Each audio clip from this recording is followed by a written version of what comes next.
What's up, PokerBEASTs? Welcome back to the vlog and welcome back to San Diego. We're doing a $300 buy-in today, and the very first hand I look at is pocket aces in the small blind. The under the gun player limped. The middle position player throws in 3. The hijack wants to play. It folds to me. I'm going to put in a raise, of course, and I decide on $16. It's a little light, a little smaller than I should have made it. I'm not sure why I decided on this sizing. The big blind calls.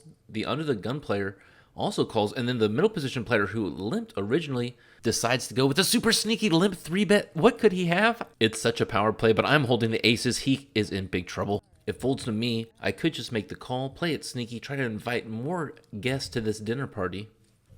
But instead, I decide, no, I'm not taking any risks, not taking any chances. The middle position player probably started with about $300. He has about $200 behind. I have $284 left. I rip it all in. 422 sizzling in the skillet. The big blind folds. The under the gun player folds. The decision is back on the middle position player. He instigated this. I put in a friendly pot builder, and now he's got the decision. Does he put his 2 stacks all in? He goes for them. He does all in. He says 622 in the pot, and we're going to a full board. 5 cards to come. My aces are good now, but will they be good in the future? Yes, my ace connects to the board, but I have to dodge outs. The queen is a scare card, but the 4 of clubs on the river gives me a full house. Second nuts, I flip over my hand. He flips over pocket jacks. No good today, sir. I'm doubling up my first hand, scooping a massive pot. Doubling up right out of the gate with aces is incredible. And the next hand I pick up is ace 4 of diamonds in middle position. 601 in my stack. I open the action of $14. The low jack has made the call, and the hijack decides he's going to go all in. He bought in for the minimum $40, and now he's committing it all. $40 is the min buy-in. I never recommend this, especially if you're going to buy back in $40 a few more times. Try to buy in for at least $150 or $200. If I bought in for less than $300, I would not have been able to capitalize on my pocket aces in the first hand. I make the call. The low jack comes along as well. He makes the call. 124 in the pot. 3-way action going to the flop. And 7 deuce ace comes out. I've hit my pair of aces. No diamonds on the board. I'm going to put out a very small protection bet just to see if he wants to come along. It's almost a worthless bet. I bet 20. The gentleman to my left is an older gentleman, a strong, solid player. When he makes a move, I often believe him. He doesn't get out of line that often, and he's deciding he wants to min raise me. Min raises to $40. I have backdoor straight draws. I could pick up a 4 on the turn. I make the call, 20 more to me, and we're going to the turn. It's a 6 of clubs. Doesn't help my hand. I'm going to be deferring action to my opponent. I check to him. With $204 in the pot, he says all in, 175 more if you want to play. He wants to go mano-y-mano with a surgeon in seat 5. He's made it very clear to me that I do not have the best hand, and so I fold, but we're going to stay in this hand. We're going to see what happens. The river is the 4 of hearts. I would have hit my 2 pair. Maybe I should have stayed in, but no. He flips up ace 7 of spades and flopped a dominating 2 pair.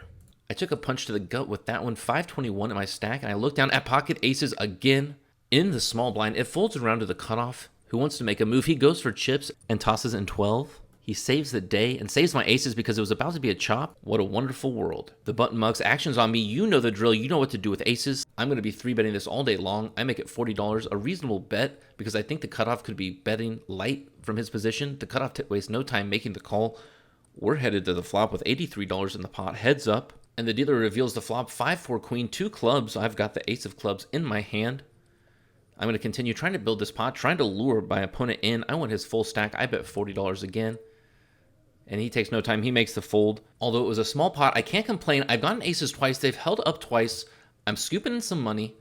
Unfortunately, my phone ran out of space. I had to find stuff to delete. I didn't capture the next few hands, but I went on a little losing streak down to 368. And I pick up a little romance. The queen, jack of hearts under the gun. The king is not going to be happy. I've made it $13. And the cutoff makes a call. We're going heads up to the flop with $30 in the pot, and the dealer puts out ace 5, jack, 2 diamonds, and 1 beautiful heart. I have also connected with my jack. I'm going to continue betting. I bet 15. 3 reds, a half-size pot bet, and the cutoff says he's intrigued. He's interested. He makes the call. We're headed to the turn. $60 in the pot, and it's the 2 of hearts. My backdoor heart draw is coming in. I've got 4 hearts. Once again, I'm going to continue with a half-size pot bet. Just stringing my opponent along. He may have an ace. I might need to connect with my heart, but I am also charging for his diamond draws, straight draws. And just in case my heart gets there, I want to inflate this pot a bit. I make it 30, and the cutoff comes along. 120 in the pot. We're headed to the river. I'm looking for a heart. And the 10 of heart peels. I've hit my flush. It's the second nut flush, leaving him only with a king 9 of hearts as a respectable hand that beats me. I'm not worried about being beat on the very off chance that he raises me.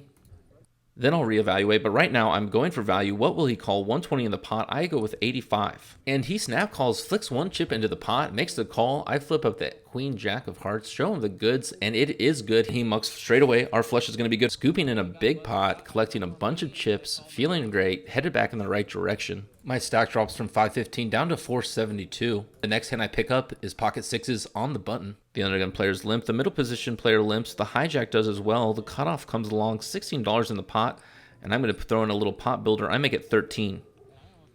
The undergun player calls. The middle position tosses in 2 reds. The hijack does as well. The cutoff doesn't want to be left out of the party. $69 in the pot. 5-way action. We're headed to the flop. And it's 4 deuce 9, all diamonds. I do have the 6 of diamonds. It's not a strong diamond, but when it checks to me all the way through, sitting on the button, I am going to put out a bet just to see what the heck's going on. I know that's an old school train of thought, not something that you should be doing now, but I bet 30. There's only one player that wants to call. It folds all the way around to the hijack. He makes the call. The cutoff throws his hand away. We're headed heads up to the turn. 129 in the pot. I cleared the field pretty well, and the turn is the 9 of clubs.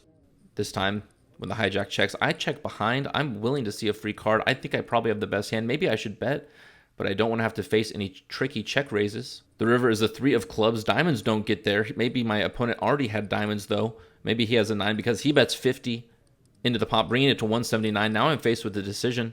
I'm getting great odds on my call, but I do only have pocket sixes. There are a lot of hands that beat me, but all things considered, I'm blocking diamonds. It's a very low board. I could have the best hand here, so I make the call. Unfortunately, my opponent does have a 9. He flips up jack 9 offsuit, and he's going to be scooping this one. I'm slowly losing my stack down to 379. As you can tell, I added a new graphic, the amount that has been bet into the pot, above the pot. I'm always trying to push this vlog forward, make it the best vlog out there. Every one of these small details and graphics takes a lot of extra time. It takes about 20 extra minutes just to add this. If you can support me by dropping a like, and if you're subscribed, hitting that notification bell, those things go a long way to helping me out. It really encourages me. Thank you so much. Pocket threes is the next hand I get on the button. The low jack limps, and the cutoff wants to go for a bet. He makes it 13. Sitting on the button, I don't want to 3-bet here. I just want to see a flop. Try to set mine. I make the call. And then the small blind, 3 bets to $55. The low jack goes all in with his remaining 15. The cutoff makes the call for 42. 144 in the pot. 42 more for me to call. I'm going to see a flop. Try to set mine. My stack isn't really deep enough. This should be a fold, I believe, but I make the call. 186 in the pot. We're headed 4 ways to the flop. Will the dealer hook it up? Will he drop me a 3? Give me a chance to double up. Queen 4-9 on the board. No 3 in sight. And the small blind puts the pressure on right away with a $100 bet. There's already a player all in. I have no choice but to fold. The turn is the queen of spades. The opponent in the small blind showed the pocket kings.